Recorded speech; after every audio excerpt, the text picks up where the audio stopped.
आप लोग ने तो देखा ही होगा कि रिसेंटली यूट्यूब में दो डॉक्टर यूट्यूबर्स में थोड़ा ऐसे मतलब दोनों वीडियोस बना के थोड़ा हुआ है, क्या क्या कहते हैं, थोड़ा क्वारलिंग ऐसा हुआ है। मतलब उसमें एक तो बहुत फेमस यूट्यूबर है और एक मतलब दोनों ही डॉक्टर्स हैं। तो और एक और जो दूसरे यूट्यूबर है वो शायद इतना भी फेमस नहीं है, बट लेकिन थोड़ा सम 2-3,000 फॉलोअर्स पे है। और अब तो ये वाला वीडियो में तो बहुत अच्छे व्यूज़ आए हैं।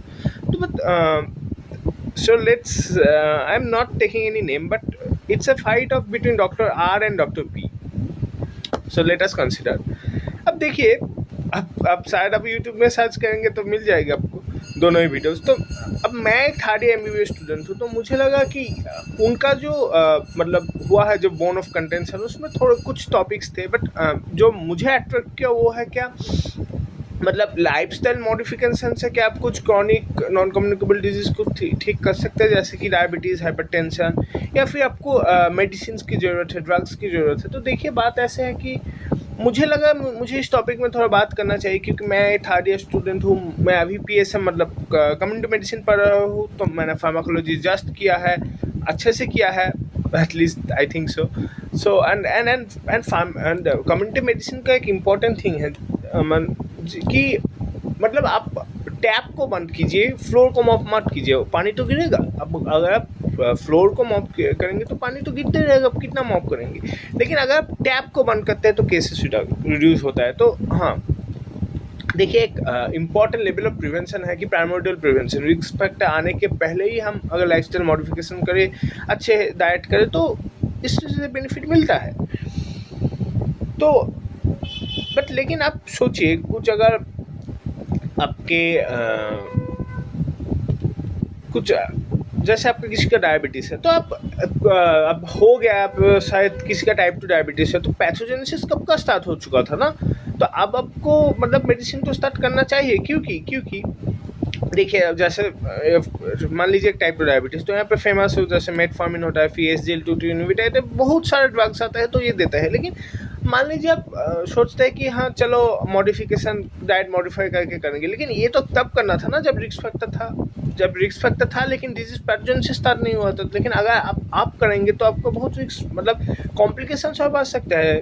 वैसे मतलब ये रॉबिन्स का ही एक लाइन है, ये 10th एडिशन में मैंने 10th ही पढ़ा था, अभी एक न्यू रिसेंट एडिशन आया था, किसका नोट से नहीं।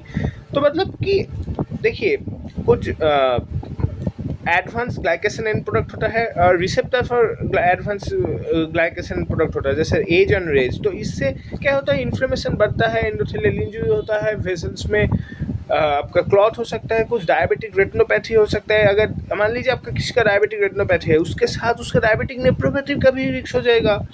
मतलब शायद बात है कि अगर आपका किसी का रेटिनोपैथी है तो उसका नेफ्रोपैथी भी हो सकता है। तो ऐसे कॉम्प्लिकेशंस तो बढ़ते ही चल जाएगा अगर आप ड्रग्स नहीं लेते हैं। तो ये रिस्क तो ऑफकोर्स ये रिस्क है।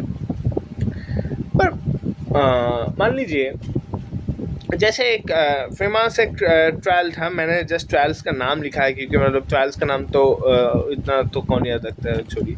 तो जैसे एक ट्रायल था Jupiter, justification for use of statin in prevention and intervention trial evaluating rosuvastatin. तो देखिए, रोसुवास्टैटिन तो दिया जाता है, तो मतलब इससे यही पता चला कि आपका ये जुपिटर ट्रायल जिन पे किया गया था उनका कोलेस्ट्रॉल इतना हाई नहीं था, बट उनका CRP हाई था।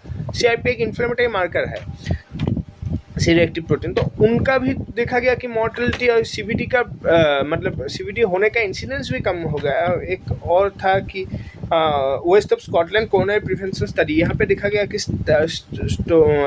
ये प्रोवास्टैटिन पे किया गया था, 22% मॉर्टेलिटी रिडक्शन हो रहा है, इंसिडेंस भी रिडक्शन हो रहा है। ऐसे भी पोस्ट AMI बीटा ब्लॉकर दिया जाता है कि उसमें भी एक स्टडी है जैसे रिड्यूस AMI। तो ये क्या करता है, ये मॉर्टेलिटी बेनिफिट के रूप में देखा गया है। तो मतलब ये अब देखिए, आप कोई बोलेगा तो जो योगा करना अच्छा बात है, लेकिन योगा करके भी आप आपका हार्ट का लोड कम कर सकते हैं, आपका हार्ट का एक हार्ट रेट कम कर सकते हैं, लेकिन बीटा ब्लॉकर क्यों दिया गया है? क्योंकि हमने एविडेंस बेस्ड मेडिसिन है ये, हमने एविडेंस पाया है, हमने स्टडीज़ किया है। ये जो बीटा ब्लॉकर का सर एक रैंडमाइज्ड कंट्रोल ट्रायल है RCT, तो इससे हमको एविडेंस मिला ना, हम इसलिए दे रहे हैं। किसी का मतलब कुछ ऐसे नहीं कर सकते हैं ना। ऑफ कोर्स आयुर्वेदिक इज, आज तो धनतेरस भी है शायद, हाँ आज ही 18 है, तो आज Dhanvantari is God of medicine. तो like yes, I agree Ayurvedic is a great thing, but this is the era of evidence-based medicine. I do support that lifestyle modification is important, but आपका एक स्टेज है ना। तो बात कुछ ऐसे ही था उन लोगों के बीच में। तो अब बाकी वो भी सही ये भी सही, हम इस बारे में नहीं जानते हैं। मेरा टॉपिक यही है कि मतलब लाइफस्टाइल मॉडिफिकेशन और इंटरवेंशन। बट उनका जो डिस्कशन था उनके अदर्स टॉपिक के बारे में अगर आप चाहें तो मैं भी उन बारे में भी बात कर सकता हूँ, लेकिन आप बोलिए आपका क्या राय है इस बारे में। Thank you for watching and please to like share subscribe if you really find this help. Thank you.